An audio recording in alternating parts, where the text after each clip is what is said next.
And it's my pleasure to welcome you to our 2024 Charles E. Test, MD, Class of 37, Distinguished Lecture Series.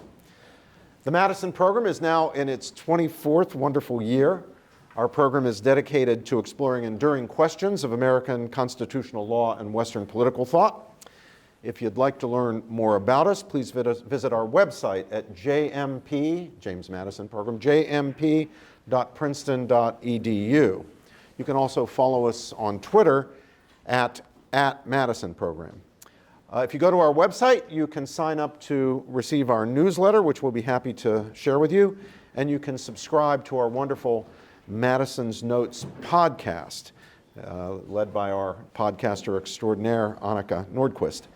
And you can also learn more at the website about our upcoming events, both virtual and in person.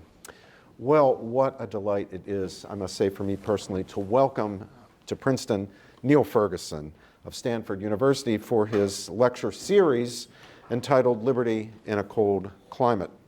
Dr. Ferguson is Milbank Senior Fellow at Stanford's Hoover Institution and a Senior Faculty Fellow at the Belfer Center for Science and International Affairs at Harvard University, where he was a professor before moving to Stanford. He's the author of 16 books, including The Pity of War and Kissinger, 1923 to 1968, The Idealist. That book won the Council on Foreign Relations Arthur Ross Prize.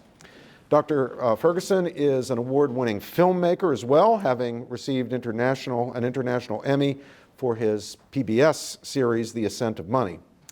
His 2018 book, The Square and the Tower, was a New York Times bestseller and was also adapted for television by PBS as Niall Ferguson's Networld.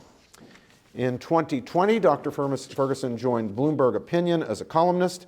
In addition, he is founder and managing director of Greenmantle LLC, a New York-based advisory firm, a co-founder of Ualá, a Latin American financial technology company, and a trustee of the New York Historical Society, the London-based Center for Policy Studies, and the newly founded, very exciting initiative, University of Austin. His latest book, Doom, subtitled The Politics of Catastrophe, was published in 2021 by Penguin and was shortlisted for the Lionel Gelber Prize. He's currently working on Kissinger 1969 to 2023, The Player, and serving as a visiting professor at the London School of Economics.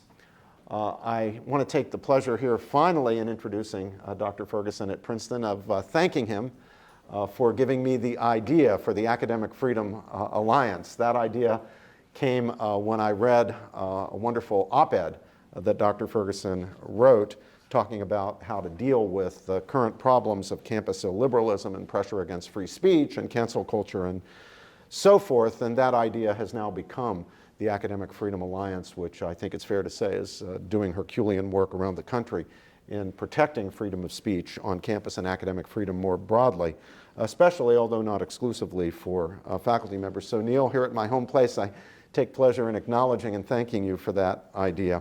Today's lecture is called The Crisis of Liberal Democracy. Please join me in welcoming Niall Ferguson.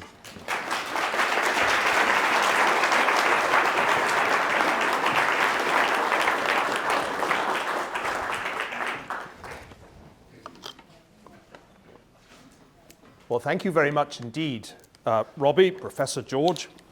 It's a great pleasure to be here at Princeton. It's been a long time since I visited this campus. Tomorrow I'm going to talk a little bit about academic freedom, the subject that Professor George just alluded to. But I think before we talk about the freedom that one is supposed to enjoy at a university, it's best to set it in a broader context. And so today I'm going to talk about liberal democracy and its discontents. I'm not going to talk too much, you'll be relieved to hear, about American politics or the election of this year. But of course, this year, as The Economist pointed out just the other day, is a big year in the history of democracy. A lot of people will cast a lot of votes this year. Indeed, the process has already begun since we had an election in Taiwan in January. And so this is a good moment to consider the health, the state of democracy, and in particular of liberal democracy. Now,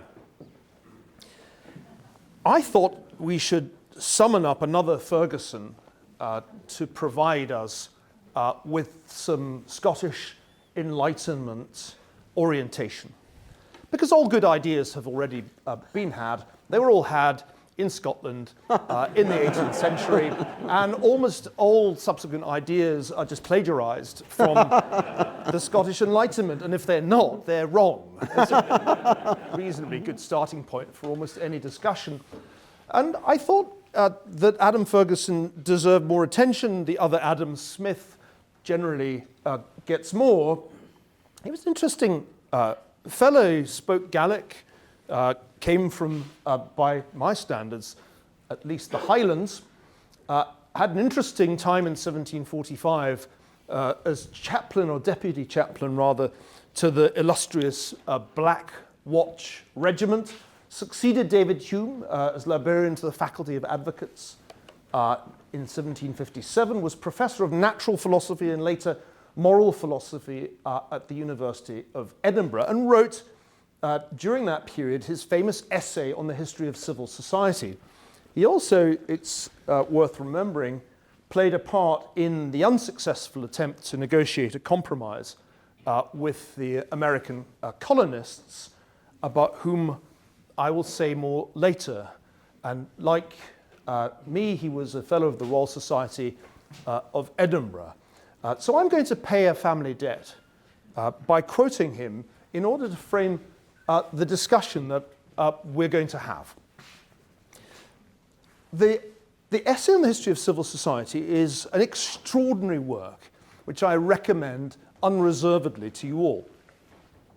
In democracy, Ferguson writes, men must love equality. They must respect the rights of their fellow citizens. They must unite by the common ties of affection to the state. In forming personal pretensions, they must be satisfied with that degree of consideration they can procure by their abilities, fairly measured with those of an opponent. They must labor for the public without hope of profit. They must reject every attempt to create a personal dependence. Candor, force, and elevation of mind, in short, are the props of democracy, and virtue is the principle of conduct required to its preservation. Virtue is the principle of conduct required to the preservation of democracy. How beautiful a preeminence on the side of popular government! And how ardently should mankind wish for the form, if it tended to establish the principle, or were in every instance a sure indication of its presence. Here you can detect the characteristic irony of the Scottish Enlightenment. It's one of its more engaging features. But, he writes in section 10 of the first part of the essay, in the disorder of corrupted societies, the scene has been frequently changed from democracy to despotism, and from the last two in its turn to the first. From amidst the democracy of corrupt men, and from a scene of lawless confusion, the tyrant ascends a throne with arms reeking in blood. But his abuses or his weaknesses in the station he has gained in their turn awaken and give way to the spirit of mutiny and revenge. Democracy seems to revive in a scene of wild disorder and tumult, but both the extremes are but the transient fits of paroxysm or languor in a distempered state. If men be anywhere arrived at this measure of depravity, there appears no immediate hope of redress. Neither the ascendancy of the multitude nor that of the tyrant will secure the administration of justice. Like Smith, though I think with greater clarity, Ferguson understood that justice, that the rule of law, was in fact the more important institution, more important than democracy, and that it was quite easy for democracy to founder if virtue was corrupted, and then to lurch between demagogy and dictatorship, as he describes so well. Don't worry, there won't be too many slides like these. I just want to make you all go and read it.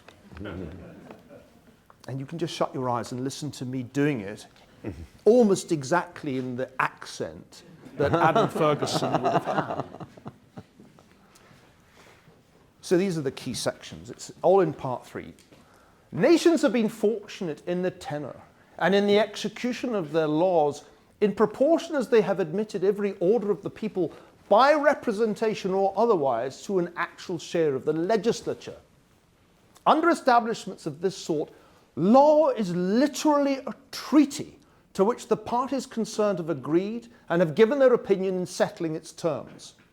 The interests to be affected by a law are likewise consulted in making it. Rome and England, under their mixed governments, the one inclining to democracy and the other to monarchy, have proved the great legislators among nations.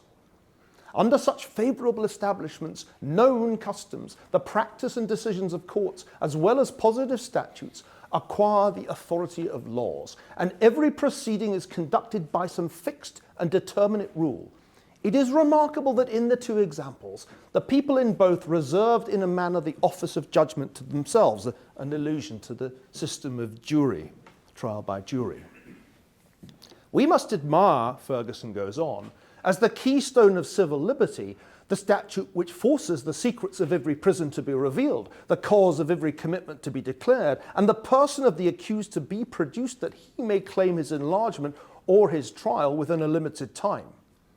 But it requires a fabric no less than the whole political constitution of Great Britain, a spirit no less than the refractory and turbulent zeal of this fortunate people to secure its effects. Notice again, Ferguson's point that an institution requires zeal, just as democracy requires virtue, the rule of law requires zeal.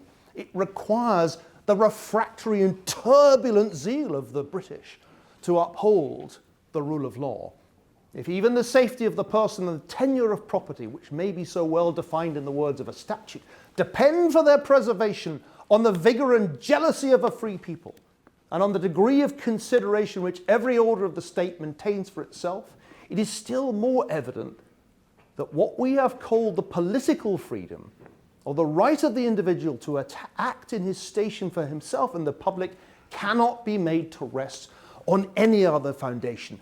What I like about my namesake is his insistence on zeal, on virtue, and his constant warning that if a society is corrupted, if it loses that virtue and that zeal, then the institutions of democracy and the institutions of the rule of law won't long survive. This is my theme this afternoon, and it will be my theme tomorrow. When Adam Ferguson wrote those words, democracy scarcely existed in the world. Certainly, by our lights, there were almost no governments based on universal suffrage at the time he wrote his essay. Well, since that time, democracy has grown like Topsy. You can see in this chart here, which is based on data from the Varieties of Democracy project, that the number of democracies, we're just counting countries by their political character, has grown remarkably. And contrastingly, the undemocratic regimes have declined. The closed autocracies, which dominated the politics of the ancien regime of the 18th century, have receded to the point that they are a clear minority of countries. So, what's striking is that there really are quite a large number of democracies today, around 90 countries out of 178 for which we have reliable data, held relatively recently meaningful, free and fair multi-party elections. But the interesting thing is how young most of those democracies are. Only 24 of the world's democracies are more than 60 years old, a significant number to me as I'm about to turn 60. 20 of the world's democracies are less than 19 years old, younger than 3 of my children. And the Varieties of Democracy database allows you to calculate what the oldest democracies are. Switzerland, Australia, New Zealand, Iceland, Finland, the United Kingdom, the United States, Canada, and Sweden, although I'm not sure Switzerland really deserves this accolade, since it was one of the last countries in the developed world to give women the vote. Pitcairn Islands has the unusual distinction of having given the vote to women first. So the point I want to make is that democracy, in the sense of governments based on universal suffrage voting, is really quite a novelty. By the standards of the historians of the Scottish Enlightenment, it's still a new thing.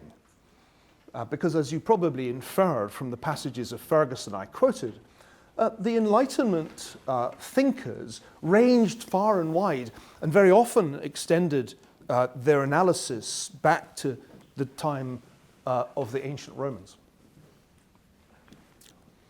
I'm going to, in the course of this talk, ask 6 questions about democracy. And I tell you this up front so that you will know when I'm nearing the end. I actually rather detest lectures.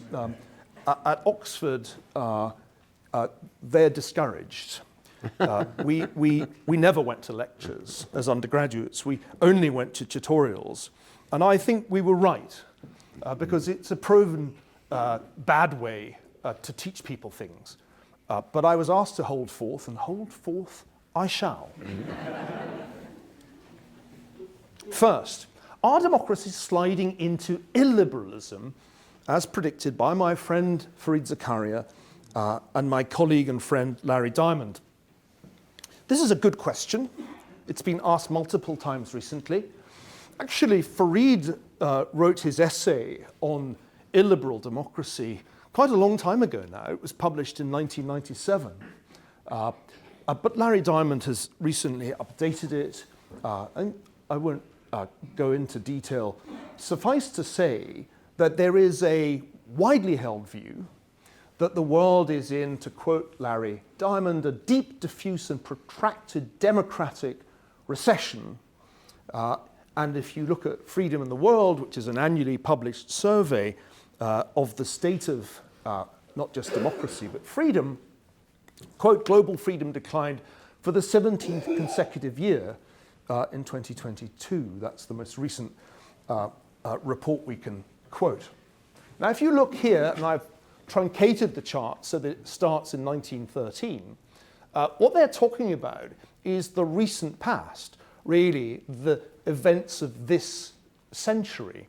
And you'll notice, if you're an eagle-eyed chart reader, as I am, that there's been something of a decline in the number of liberal democracies and electoral democracies. And so there is some basis for believing the theory of the democratic recession. To be precise, and I try to be precise, from a high of around 44, the number of liberal democracies has fallen down to 32. By liberal democracies, we mean countries that not only have universal suffrage elections, but hold executive branches to account by a variety of means, the shorthand for which is the rule of law. Though, of course, that embraces freedom of the press and other important institutions that we know constrain elected governments. By contrast, according to this data set, the number of electoral, that is to say illiberal democracies, places where they hold elections, but there's the freedom of press is vitiated, the rule of law is compromised. The number of those democracies has gone up from 46 to 58, which is pretty much the scenario predicted by Fareed Zakaria back in the 90s. And the number of autocracies has correspondingly shifted. Although electoral autocracies have declined, pure autocracies have gone up in number from 23 to 39. By the way, if you're like me, you look at these surveys and you immediately think to yourself, how do they make these calculations? Who decides? And how do they award points for liberal as opposed to illiberal democracy? And what's the difference between an electoral autocracy and an electoral democracy? These are valid questions. Are there any political scientists in the room? Political science is an oxymoron. Beware of it.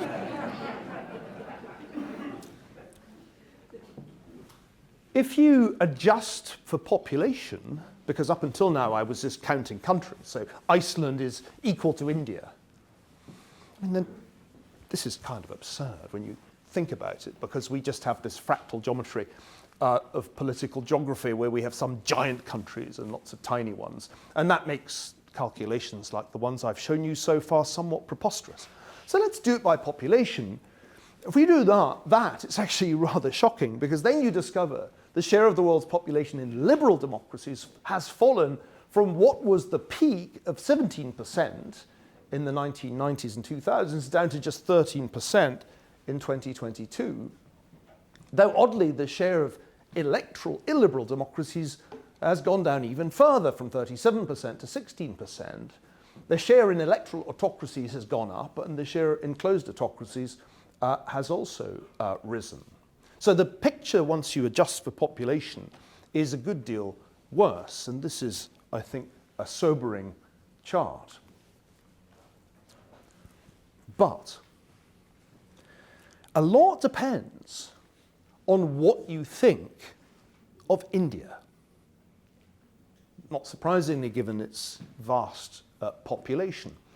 Now, I was delighted to find, as I delved into the various databases, that nobody agrees on whether India is liberal, illiberal, autocratic, democratic. It's an extraordinary thing. Regimes, this tells you how subjective it all is, if you hadn't already figured that out. Regimes of the World says India's been an electoral autocracy twice, during Indira Gandhi's state of emergency, and again since 2017. But the Boix-Miller-Rosato database continues to classify India as a democracy. The Economist is kinder to Mr. Modi than Regimes of the World, and it gives the modest decline in its democratic score from 7.92 out of 10, you can really measure with this precision, down to a 7.04. And the Economist concludes that we shouldn't be too, quote, prim about judging India. I think this is interesting. So you can see with this database, the Varieties of Democracy database, how countries sort of zoom around. And I mean, it's quite remarkable that here too you see the Modi regime given essentially the same score as the state of emergency under Indira Gandhi. Gets worse. This is why I became a historian, by the way.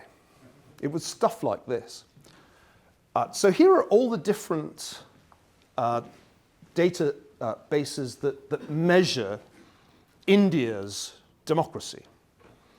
And you can see that they're just all over the place. In some cases, there's been such a decline in the state of Indian democracy that it's almost on a par with British rule, which I think is a little hard on Mr. Modi and the BJP. In other databases, like the lexical one, there's hardly been any diminution at all. So whether you think there's a democratic recession or not depends on what you think of this. The real question about the direction of democracy in the world is, where is India going? This is a photograph of the Indian Prime Minister groundbreaking the temple dedicated to the Hindu god Ram in Ayodhya, which was just finally opened a couple of weeks ago.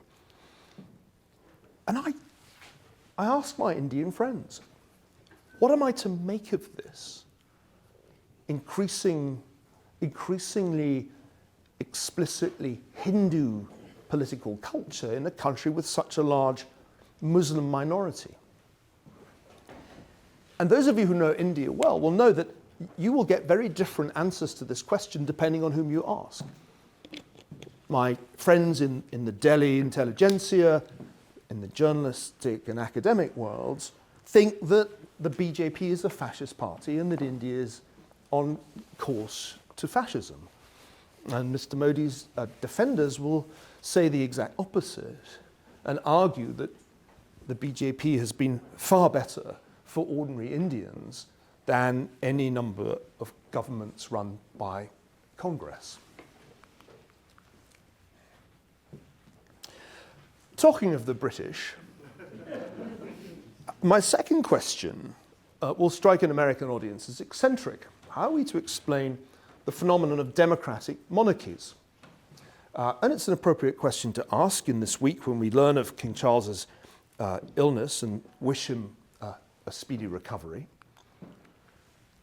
Actually, Adam Ferguson wouldn't have been surprised. There's quite a lot about monarchy in the essay on civil society, not surprisingly, writing as he was at a time when the whole question of who should be king of England and Scotland had been a big enough question to cause a near civil war. Ferguson acknowledges that monarchy is one of the dominant ways in which a country can be organized. He also talks at length about aristocracy. I think Ferguson would be unsurprised to find monarchy still a going concern, but I think he would be surprised if he could join us this evening by the almost complete disappearance of aristocratic systems of government. A surprising number of democracies are constitutional monarchies today, around 43. Most of them, but not all of them, have a connection to the British Empire, renamed Commonwealth at the time of its dissolution. But there are also significant vestiges of European monarchy in Belgium, Denmark, the Netherlands, Norway, Spain, Sweden. There are all these funny little places like Luxembourg, Andorra, Liechtenstein, Monaco. It's worth remembering that the Republic did not become the dominant form, though you might have expected it to in, say, the 1790s. Actually, one of the great failures of 20th century history is the failure of republics that were created in periods of revolution to stabilize as democracies. An enormous number of republics founded in the revolutionary periods of the 20th century failed to remain democratic for more than a few years. This was true in Europe, in Eastern Europe, it was true in the Middle East too. So we have monarchies in the Middle East and elsewhere, but very few of those are democratic. And that's why my favorite song in the musical Hamilton is You'll Be Back, because I think in the end you will. You will, because it's so very, very difficult to run a republic. And most republics, as the Enlightenment thinkers and the Renaissance thinkers and the classical thinkers understood, and most republics ultimately do succumb to the demagogue and the dictator. And it's hard to avoid, I'm sorry to tell you this, but it is, I think, a very, very striking feature of history. And if the United States beats that particular trend, it will have beaten Western political philosophy. Because Western political philosophy consistently predicts that the republic will not long survive, that democratic republics are inherently unstable. Question 3 of 6, remember? Can democracies unite effectively against the forces of autocracy? Of course they can. Of course they can. Less than a year ago, President Biden went to Kyiv courageously. Few presidents have gone to countries at war in the way that he did. And he said, and I quote, "Putin thought Ukraine was weak and the West was divided. I said to you at the beginning, he's counting on us not sticking together. He was counting on the inability to keep NATO united. He was counting on us not to be able to bring in others on the side of Ukraine. You remind us," he told President Zelensky, "that freedom is priceless. It's worth fighting for as long as it takes. And that's how long we're going to be with you, Mr. President, for as long as it takes." Well, this was funding of Ukraine a year ago, and the United States was by far the dominant contributor to the Ukrainian war effort. And this is where we were the last time the Ukraine support tracker was published, with the Europeans having overtaken the United States. And I leave it to your imagination what this chart will look like in a couple of months' time. Because as things stand, the probability is falling rapidly that the United States will continue to support the Ukrainian war effort in 2024. Last year, many people worried that if Donald Trump were re-elected, the US would cut off its funding to Ukraine. And it's happened 10 months before the presidential election. A friend of mine is embedded with Ukrainian troops at the moment at the front line. And he emailed me to say that the disaffection and disillusionment amongst ordinary Ukrainian soldiers at the congressional cutoff of aid to Ukraine is a source of a significant loss of morale. Polling is interesting on this. Lord Ashcroft's polling probably has the greatest precision. This is polling of US voters by party. And you can see that around 30% of Republicans, when this poll was conducted, which was late last year, think the US is doing too much. And 46%, which is about the right number across all party affiliations, think it's doing about the right amount, which of course it isn't and wasn't. Certainly not if the goal was for Ukraine to win the war as opposed to just not lose it. And the polling, I think, is quite clear here. Something like 39% say the United States is doing too much with respect to the military as opposed to the humanitarian situation. Asked, does the US have an interest in Ukraine? 30% of Republican voters say the Ukraine-Russia conflict has nothing to do with the US and we should not be intervening in any way. The striking thing to me is that that is not massively out of alignment with the average for all voters. So, that answers that question.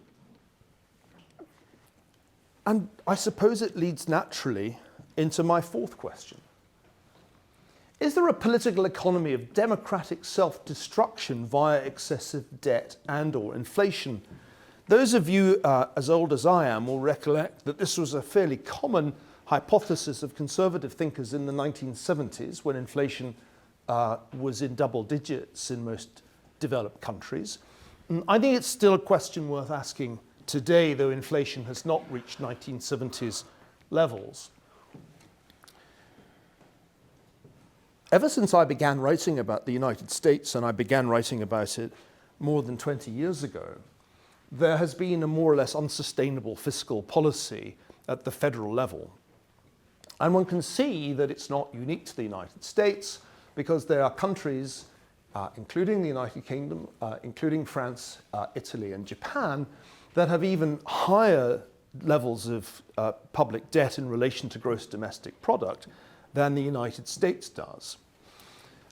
The inflation problem has not recurred in the way that it did in the 1970s, or at least perhaps I should say not yet, because it's worth bearing in mind that what happened in the last few years also happened in the early 1970s, and it, I think, is still premature to declare the inflation problem over, though economists itch to do that. But at any event, the significance of these fiscal and monetary data are political as much as they are economic.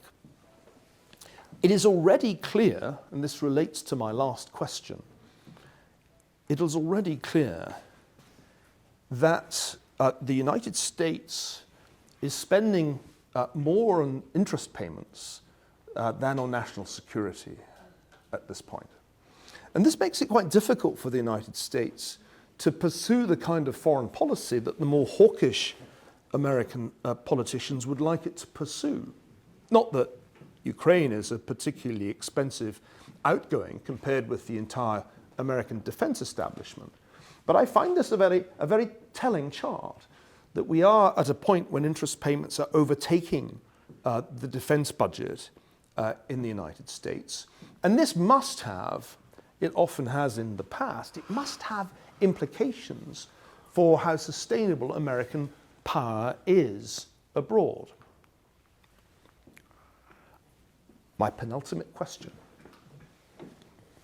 Could the Anglosphere democracies succumb to illiberalism or even autocracy too? Now, this illustration was used by New York Magazine for an article my old friend Andrew Sullivan published in 2016, warning that if Donald Trump were elected, then American democracy would be fatally endangered. And I'm sure there will be more and more articles in that vein as this year unfolds.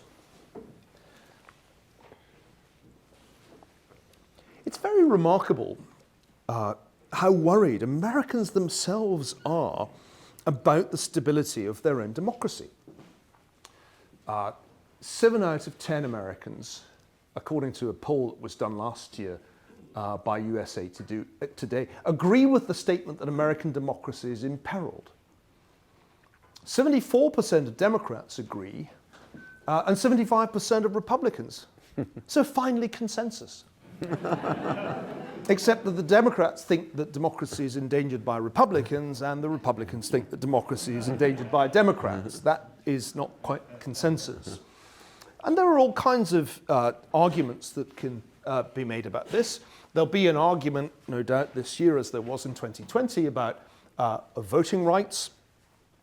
Democrats will say that Republicans are trying to restrict them, and Republicans will say that Democrats are making them too lax. And Elon Musk will agree with the Republicans. In fact, if you follow Elon Musk, and he has to be mentioned in all lectures, as does Taylor Swift. Now I've done that, we can move on. Musk tweeted just the other day, many states automatically register anyone with a driver's license to vote, no citizenship verification, etc. So these debates are going to undoubtedly continue and presumably reach a crescendo on November the 5th.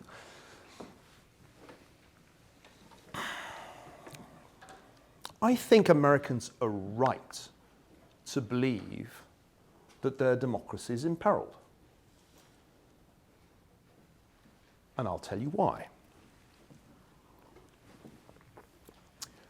No republic can really have an open border, can't really allow the definition of the citizen to be eroded so much that non-citizens get to vote in elections, as clearly happens in some states. When your illegal immigrants exceed your natural increase through reproduction, you have a problem. These are startling charts. It's a fundamental breakdown in the rule of law.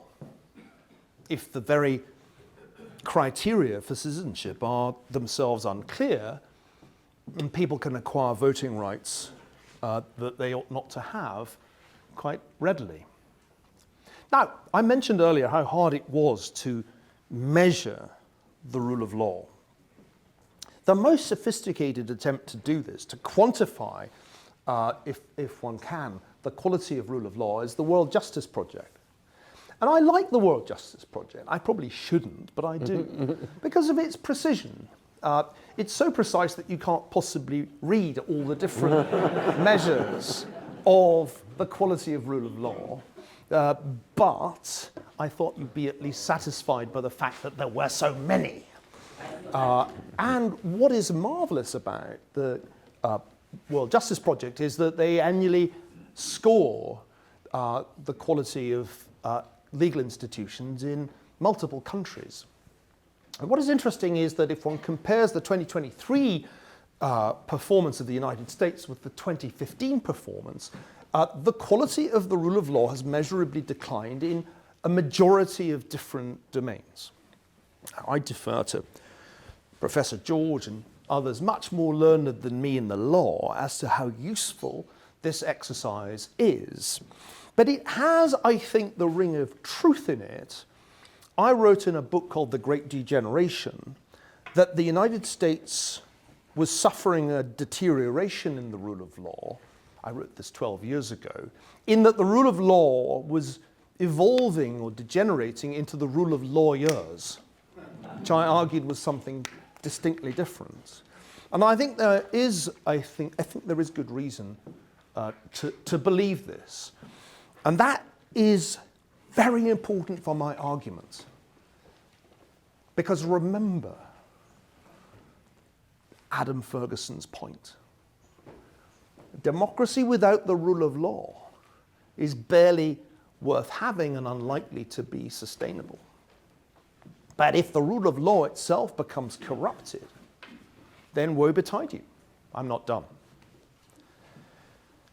The Financial Times, perhaps it's prejudiced being a British newspaper, nevertheless published some very interesting data on two specific issues that differentiate the United States from the United Kingdom. As a dual citizen, as a US citizen as well as a British citizen, I am neutral in this debate, but I merely present the data to you. First, the partisan divide in trust in media is far wider in the US than in the UK. The levels of distrust or partisan difference on media outlets in the US is far, far wider than in the UK. And you can see here that there's very little difference in attitudes, in trust between Conservative and Labour voters, whereas between Republicans and Democrats, there's an enormous gap. And this is really interesting. There is far more racial and ethnic segregation in American cities than in British cities. And that is, I think, something that most Americans don't recognize. But it's quite striking to me as I travel back and forth between Britain and America. In all kinds of ways, England is a much more racially integrated society than this country. All lectures have to mention Elon Musk, Taylor Swift, and Claudine Gay. And I could not leave her out. What's fascinating about the gap revealed to many people for the first time by the events that followed October the 7th last year, the gap between our academic elites and everybody else, is that it really is there in polling data. This poll, done by Rasmussen, asks ordinary American voters and Ivy Leaguers, and I'm talking about you all, the Ivy Leaguers, and defined as people who've been to elite universities and have 2 degrees and live in what Charles Murray calls the super zips. And so they ask the Ivy Leaguers and the voters a set of questions, and the gaps are just staggering. Personal finances getting better, hardly any ordinary voters say yes, almost every Ivy Leaguer says they are. Does the US provide too much individual freedom? Yes, say half the Ivy Leaguers. And so it goes on. Would you favor rationing of gas, meat, and electricity to fight climate change? Almost all the Ivy Leaguers say, yes, let's impose rationing. And ordinary Americans are like, are you mad? Would you personally pay $500 more in taxes and higher costs to fight climate change? Of course we would say the Ivy Leaguers, we're rolling in money, easy, and ordinary Americans are like, forget about it. And so it goes on. Favorable views of members of Congress. Ordinary Americans despise members of Congress, and Ivy Leaguers admire them. This is what Charles Murray was talking about in his book Coming Apart, which was enormously prescient in anticipating the great divergence, the emergence of two Americas. Belmont, his caricature Ivy League zip code, and Fishtown everywhere else, middle America. Why else should we be worried about American democracy? Well, I think the mental health epidemics are a source of meaningful concern. Jonathan Haidt has just published a new book on this subject, identifying these as the principal cause of the deterioration of young Americans' mental health. The data here on high school girls are just one of the many exhibits I could offer you. This huge increase in the space of just 10 years in feelings of sadness and helplessness, serious contemplation of suicide. But don't get the idea that it's only young people who are in the grip of an epidemic of mental ill health, because all Americans are.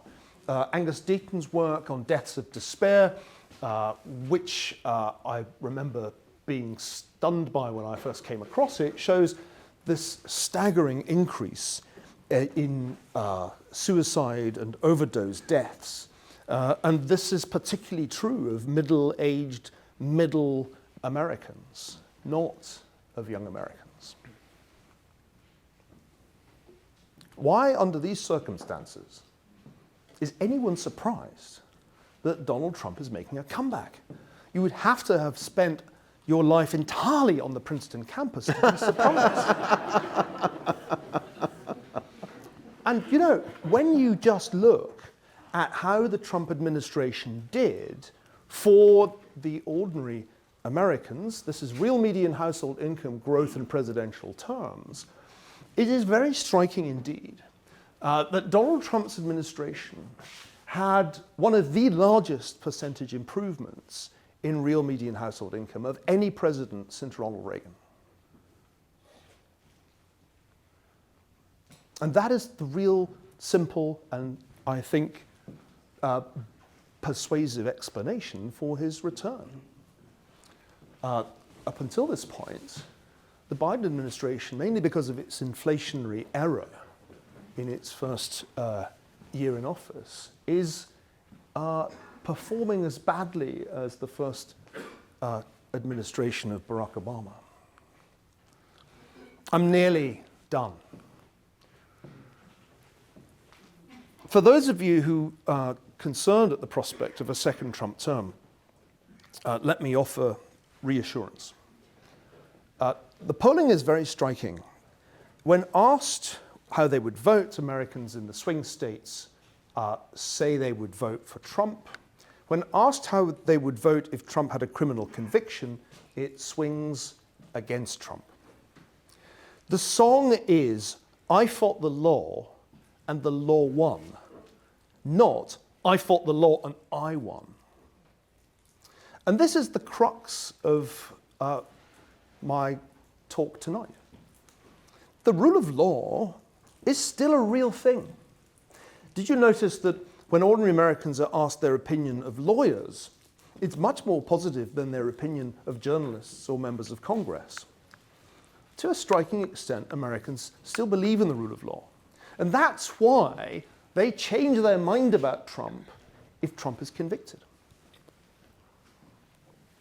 This is a straw you may wish to cling to in the coming weeks and months.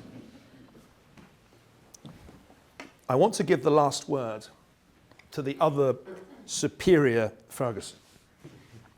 And I'm going to conclude with 3 quotations from that same essay on civil society, which I hope will immediately strike you as appropriate conclusions to what I've said this afternoon. First, from section 3 of relaxations in the national spirit incident to polished nations. And you are now a polished nation.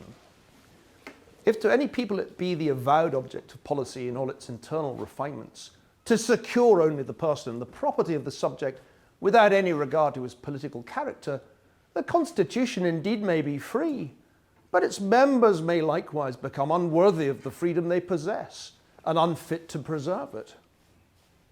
If men no longer act in the enjoyment of liberty from liberal sentiments or with a view to the preservation of public manners, if individuals think themselves secure without any attention or effort of their own, this boasted advantage may be found only to give them an opportunity of enjoying at leisure the conveniences and necessaries of life, or, in the language of Cato, teach them to value their houses, their villas, their statues, and their pictures at a higher rate than they do the Republic.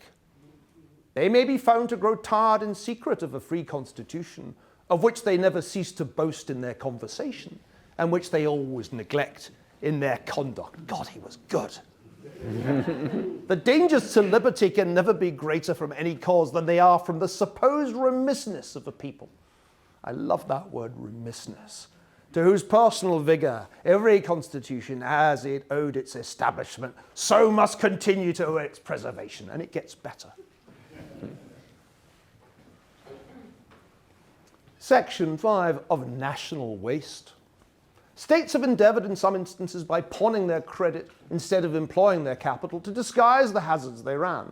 They have found in the loans they raised a casual resource which encouraged their enterprises.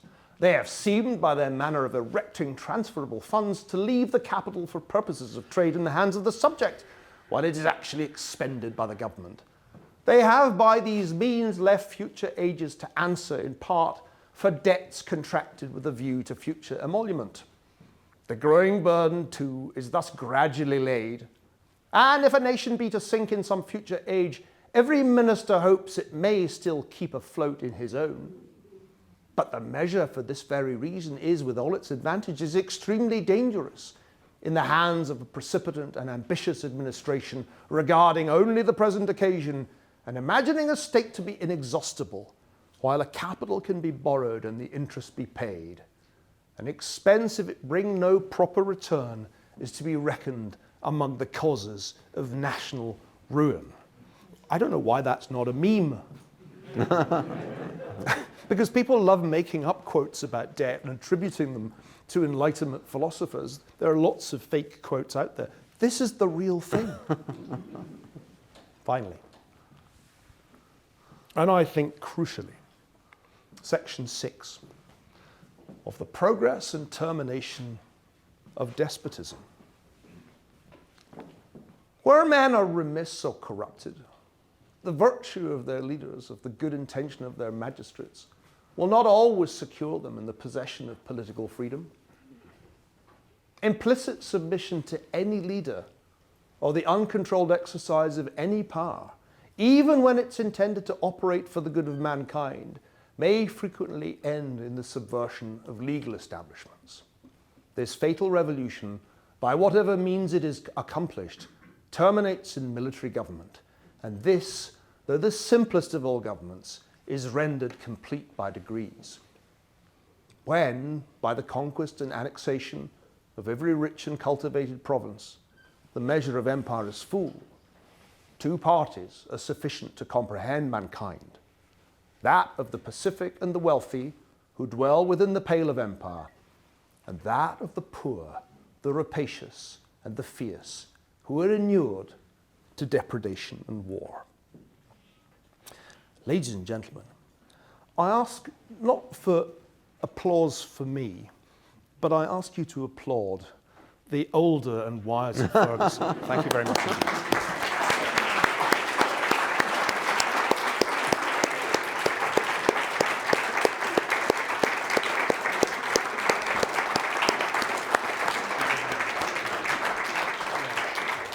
Well, thank you to both Ferguson Sr. and Ferguson Jr. Neil, we have a custom in the Madison program to begin by recognizing any students who have questions. Now, I know that there are some students, quite a few actually here, who are in my Civil Liberties course. And this morning in Civil Liberties, The subject was how the American founders proposed to make a republic succeed despite the historical fact of the failure of all previous republics, and in fact, the collapse of previous republics into the worst forms of despotism. Now, the younger Mr. Ferguson doesn't have much faith in that project being successful. We need to ask ourselves whether infidelity to our own Constitution might be the cause of our demise, but we also have to ask ourselves whether fidelity to our Constitution might still fulfill the ambition of the framers to create a republic that endures. But with that, let me ask if any of our students would like to lead us off with questions. We have one up here. Mrs. Parker will hand you the microphone. Thank you, sir. I wanted to bring you back. You mentioned that one of the reasons you thought American democracy might be failing was the increased level of illegal immigrants. I wonder what importance you would put on keeping American democracy isolated to natural-born Americans. Is it that natural Americans should have more of a say in the government simply because they're from our country or were born in our country? Do you really see that there's an inherent problem with keeping democracy upright if we keep on having illegal immigrants? Well, I'm a legal immigrant, as is my wife. And my experience is that we who've gone through this quite protracted and not inexpensive process feel a little dismayed when others appear able to harvest the benefits of citizenship by getting across the border.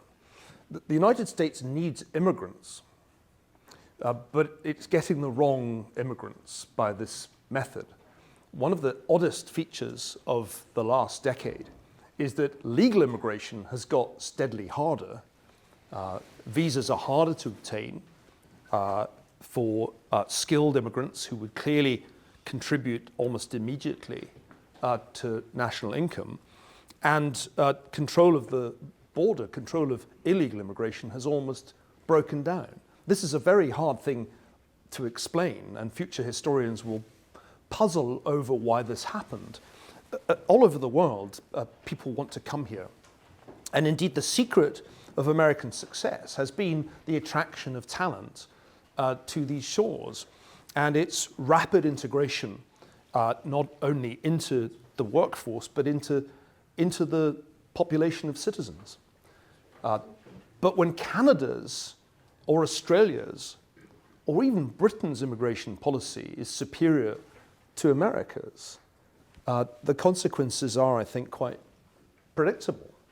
So the most obvious thing that the United States needs to do is urgently to reform its system of legal immigration, make it easier, give people who currently take the desperate route across the southern border the opportunity to take a more rational and safer route to a green card and citizenship. But to have a system that currently favors the illegal over the legal is truly bizarre and at odds with policy in almost every other country in the Anglosphere. Let me say one more thing. Half of just about all the unicorn billion-dollar-plus companies founded in this country since the mid-1990s were founded by immigrants. And if you include the children of immigrants, it's practically all of them. This is something that no geopolitical rival of the United States can match. China certainly can't. The United States is in an astonishingly blessed position of being a magnet for talent. When you poll people around the world and you ask them, would you like to emigrate? And they say yes, where would you like to go to? The United States is still their preferred destination. So for the United States to squander this opportunity in the way that it currently does, which is a bipartisan failure, is a deeply baffling thing. Other questions from students? Yes, over here. Yeah, yes, sir. Ms. Parker will bring you the mic. Thank you for coming. I feel really lucky to have heard you talk today. I listened to your podcast with Tim Ferriss about a year ago and became a fan. I thought a figure that was striking was the increase in government spending towards interest payments over military spending. And I'd like to hear what you think is to be done about that, and if you could draw from lessons in history. Thank you. I'm glad you came across me on a podcast. I sometimes think that podcasts will soon outnumber people. And I don't know how anybody has time to absorb all these podcasts. But it obviously serves some purpose. Long ago, I think 20 plus years ago, I wrote a book called The Cash Nexus, which is my least readable book. It's really quite dull. And full of tables and charts, and it was at my nerdiest. And the book offers the proposition that any great power or empire that spends more on debt service than on defense is in deep trouble, based on the experience of past empires. The empires that crossed this line in the 19th century all ended badly. The Ottoman Empire began to fall apart in the 1870s because it had crossed the threshold that debt service exceeded defense spending. And this then became the fate of other empires, including ultimately the British Empire, which simply could not sustain both its enormous post-World War II debt and the costs of policing its empire. And that's one of the main drivers of decolonization. So I've long had the hypothesis it's not a law. It's not Ferguson's law. There are no laws in history except the law of unintended consequences. But there is a hypothesis that when a country exceeds this threshold and is spending more on debt service than on defense, it is in trouble. And the United States has just done that. Now, it's done it before, briefly, when interest rates were really high, back in the post-Paul Volcker disinflation. So it's not unprecedented, as the chart showed. But that was a brief moment. Here, because the debt burden has so grown and because interest rates are unlikely to revert to their very low levels of the post-global financial crisis pre-pandemic period, it's hard for me to see how this can easily be brought under control. There is, if you look at the Congressional Budget Office projections, there is no scenario, not a single scenario of all the ones the CBO considers, in which the debt burden declines over the next several decades. And there are scenarios, several, in which it explodes up towards the Japanese level. So I think the situation, the fiscal situation, has become unsustainable. For a country to run a 7% of GDP deficit at full employment, the economists in this room will know, is indefensible. The level of fiscal recklessness that both parties have been responsible for, because it's not a partisan issue, is just outrageous. And it immediately begins to impact the country's capacity to fight a war. If you look at the war games that have been done recently for the scenario of a US-China war over Taiwan, and there was a good one done by CSIS recently, the United States runs out of precision missiles within a week. We are far less prepared for such a conflict than we would like to believe popularly, because there has been such an erosion of our military-industrial base. And that is a concern to me. I left it out of this discussion because I wanted to focus on the question of liberal democracy. But it's not just Russia that poses a threat to liberal democracy today. It's an axis of ill will that includes China, Russia, Iran, and North Korea. And nothing is more concerning to me than the fact that these four powers are now acting in concert to undermine American primacy. And we do not have a good strategy for coping with this quartet. Because if we are faced with crises in Eastern Europe, the Middle East, and the Far East simultaneously, I believe the extent of our imperial overstretch will be laid bare. Thanks for the question. More student questions. Yes, over here. Yes, Steve. Thank you again for coming, Professor. Something that I think the previous question got at is that a lot of the issues that we're currently dealing with are consequences of political leaders who lack the courage to make decisions that maybe are not going to be viewed as popular, but are necessary for long-term survival. And this kind of ties to the point that you raised in the bigger quote from Niall Ferguson. Do you have any kind of prescriptions for resolving that going forward, or for creating the kind of incentives that lead to political leaders taking these steps that are necessary for this survival? Thanks for that question. Professors are the last people to ask about leadership, because we have selected out of leadership, unless you believe there's such a thing as thought leadership, a phrase that I despise. As I think Professor George mentioned, I'm in the midst of a biography of Henry Kissinger, not uncontroversial figure. Kissinger wrote until the end of his life. He finished a book on leadership shortly before his 100th birthday, and it's a book worth reading. I expected it not to be good, I'll be honest. And I found I'd underestimated him. The book is a very powerful meditation on what distinguished the great leaders he knew in his time in government from today's leaders.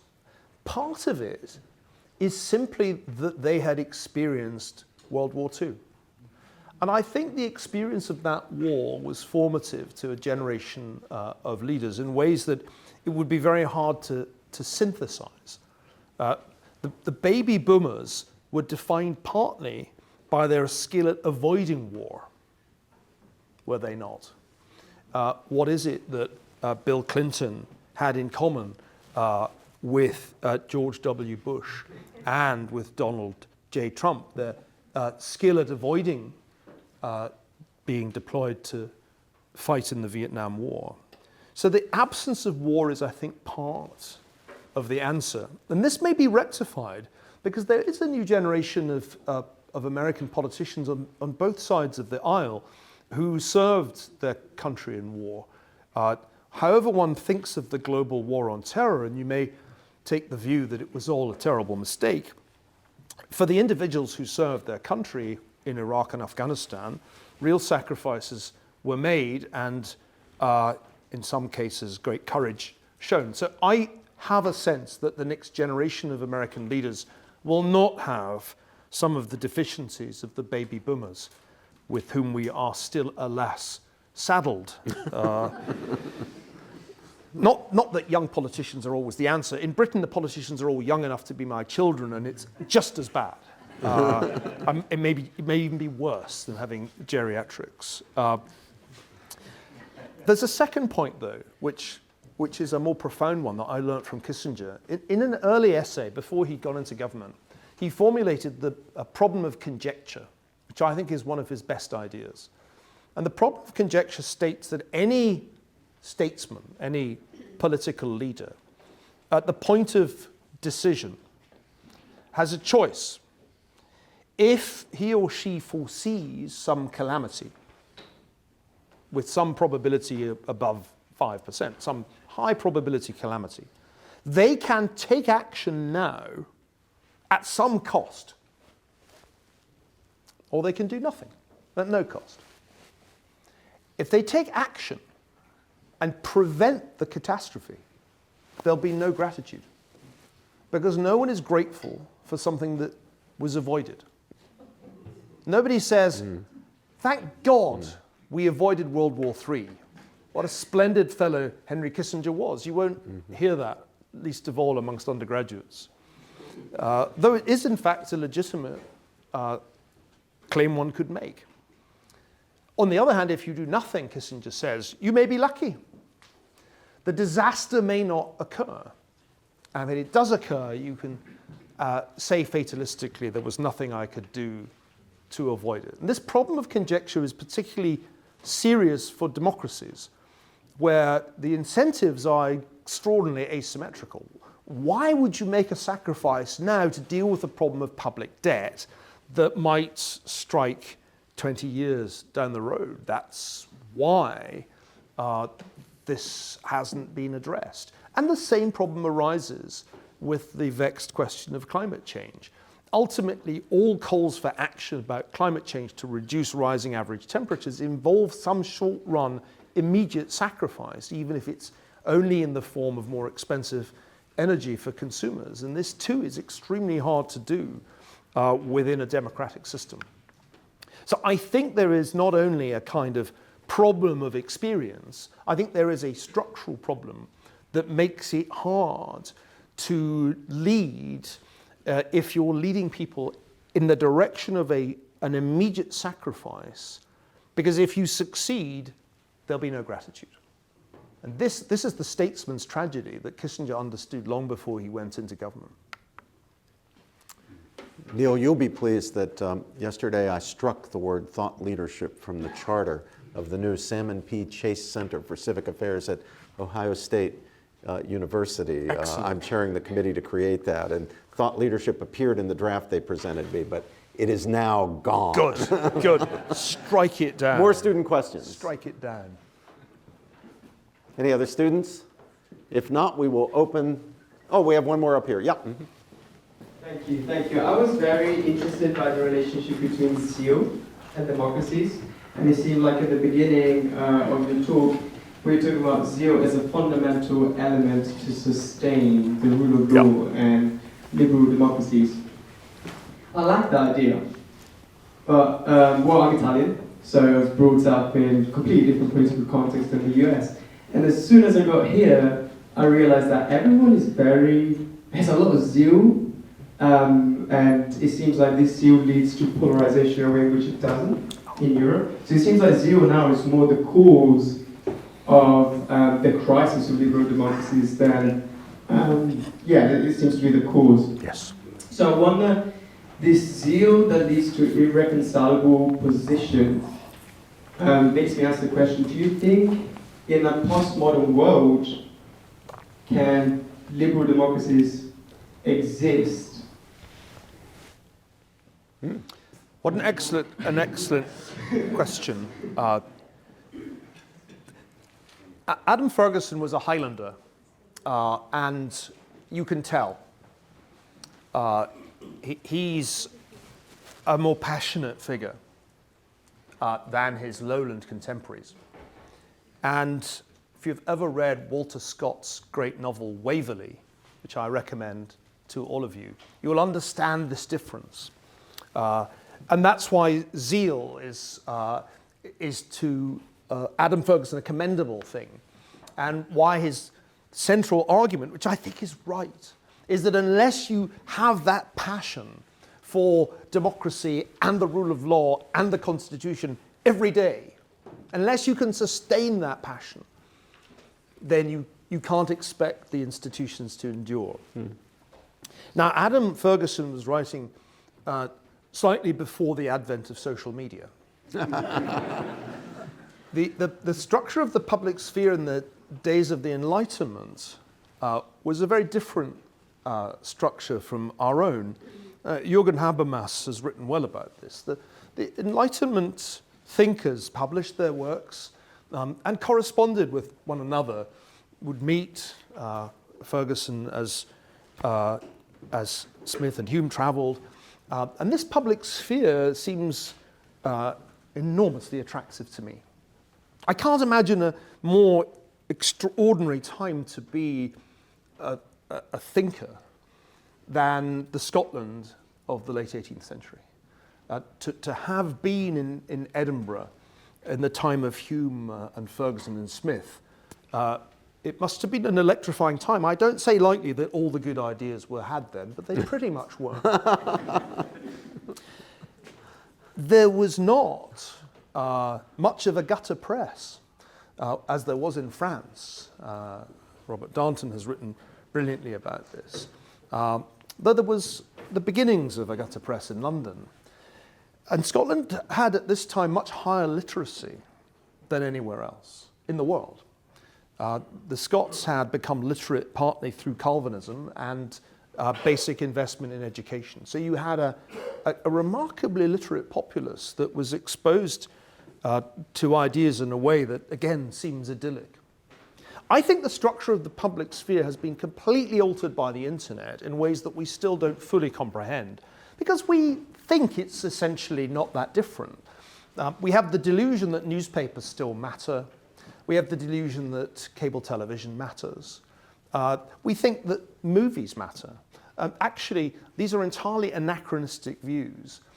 Young people pay almost no attention to these things. They get their news from TikTok, and they're more likely to play games than go to movies. The public sphere has radically changed. And the problem is, and I wrote a whole book about this called The Square and the Tower, available in all good bookstores. Support your local bookstore. Don't buy it on Amazon. The platforms, the network platforms that arose to dominate the internet with amazing speed in a matter of a few years totally changed the structure of the public sphere, and because of their particular model to monetize, namely the selling of ads, they created an engine for polarization that did not exist before. The discovery that people were more likely to stay on a particular screen if it was sensational was a critical discovery in the history of Google. It was the basis for Facebook's model. If you followed the recent hearings in Congress when Mark Zuckerberg faced very hostile questioning, the adverse consequences of this business model are far greater than he will ever admit. Because if he were to admit to the scale of the harm done especially to young people, the legal liabilities would bankrupt his currently very profitable company. So this is the difference. The structure of the public sphere is the reason zeal has become so toxic in the United States. And the failure of Congress to legislate by changing Section 230 of the Communications Decency Act is, I think, one of the great failures of modern regulation of the public sphere. Floor is now generally open, so questions from anybody Age discrimination is over. Yeah, age discrimination is over. So who would like to ask a question? Yeah, we have one up here. There you go. You speak often about the rule of law. And a question for you is, what is your feeling about the speed and efficiency on the effectiveness of the rule of law? Yeah. Well, this is one of the things that the World Justice Project looks at. And it's very clear to me that the rule of law in the United States is both slow and expensive. And access is inferior. So the World Justice Project gives much higher ratings to the UK, or I should say to England, which has a somewhat different legal system from Scotland. It gives higher marks to England than to the United States, partly for that reason. So this is a key point. It's a reason we should be concerned. It should not only be the very wealthy who can go to law, but currently it is. Next question? Yes, down here. Could I have a microphone? Yeah, down here, Debbie, thank you. Yeah, I'm giving shorter answers now because I'm conscious that we're running out of time. Yeah, I think England is solving its problem of illegal immigrants by sending them to Zimbabwe. Do you think we should follow suit? It's Rwanda. Detention camps? It's actually Rwanda, not Zimbabwe, the people judged to have illegal asylum applicants are supposed to be sent, but nobody has yet been sent because of legal challenges to the policy. And I never thought it was a good idea to do that. I'll be amazed if it ever happens. Rishi Sunak bet Piers Morgan £1,000 yesterday that he would get it done. He's going to lose that bet, I would predict. And I don't think it's the answer. I mean, the only plausible answer must be a better defensible border. You can't have the most attractive economy in the world with an open border. That's just not sustainable. And this requires investment. Borders are good. They're necessary. You can't have a stable political order if you have an indefensible frontier. No European would expect you to have an indefensible frontier. Denmark is setting up detention camps. Is that a solution? Well, if people get into your country illegally, what would you do with them? You can't simply hand them a passport and say, welcome aboard. That's not a rational strategy. So there have to be borders, they have to be defensible, Otherwise, the system of citizenship itself is eroded in ways that are fatal. There's a very patient gentleman up there who's had his hand up. Yeah. You know, I have about half a dozen different questions. Pick one from the basket. If a leader, presidential candidate or otherwise, stood up and made a compelling theory of the case about what we need to do as a nation, would Americans sign on board? Are we such a polished society now that everybody's like, that's going to cost me something, I'm not sure I want to play. And I'm thinking like Jimmy Carter said during the crisis. I'm an old white guy, so I remember these things. Jimmy Carter said, let's do what we can to become an efficient society and end our dependence on foreign oil, and everybody gave him the boot as a consequence. Well, this is a good question, and as we're running out of time, I'll consider it maybe the penultimate question. I had a very heated argument with the Vice Chancellor of Oxford University about this. I said, it is far from unprecedented for politicians to appeal to voters with respect to the interests of posterity, of future generations.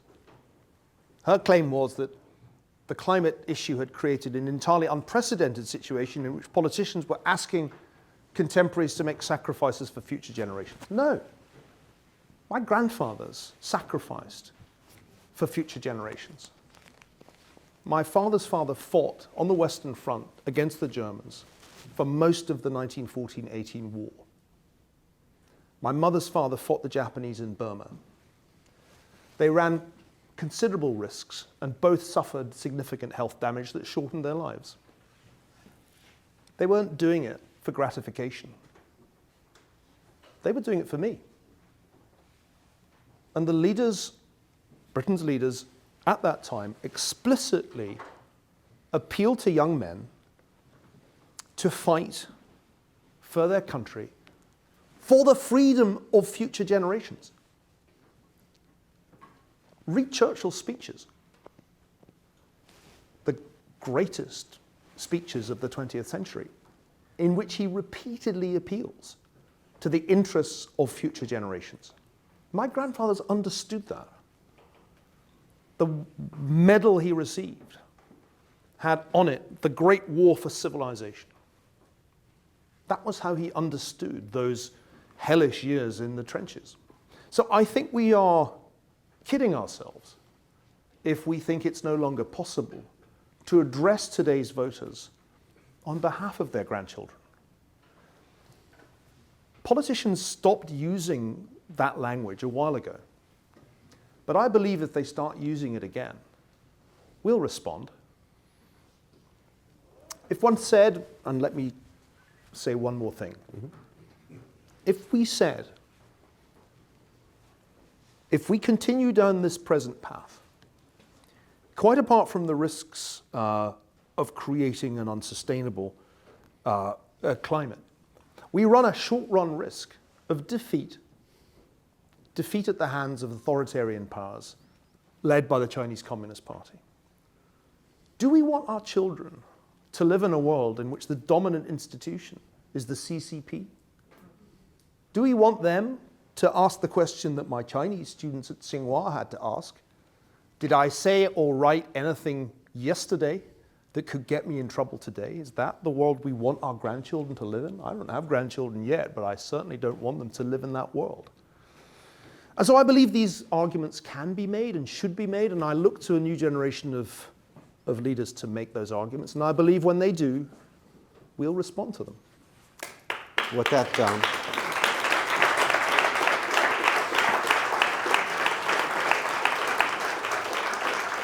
that presupposes is that we will marry and have children to have grandchildren, and the decline of the marriage rate and the demographic collapse raises a very interesting question about the politics of what will be appealing. What appeals to you if you have the prospect of grandchildren? What appeals to you if you don't? Well, I'll certainly be encouraging you all to have children, students, and grandchildren if that's something you can bring about. I have 5 children. I'm shooting for a pretty decent grandchild target. And I can assure you, and I address this to the students in the room, if your generation is full of doubts about whether to have children or not, perhaps not in the Madison program, but there is nothing more important that you will do, nothing more important than to have children, to bring them up, to educate them, to tell them the meaning of individual freedom, the value of constitutional government, to persuade them that it is vitally important that constitutional government and freedom survive in this country, because it still is the great beacon of hope for the world. If you don't have children and you don't drill that into them, then you will have failed in life. So you must do that. Yeah, it's not about Morgan Stanley and Goldman Sachs. Yeah. Thank you very much indeed. Well, thank you to Dr. Ferguson. We will reassemble. We get a second shot at him tomorrow, 4:30 in this room, Shiloh and Debbie. Yep, right here. And so I look forward to seeing you back tomorrow. And thank you again, Professor Niall Ferguson. Thanks very much.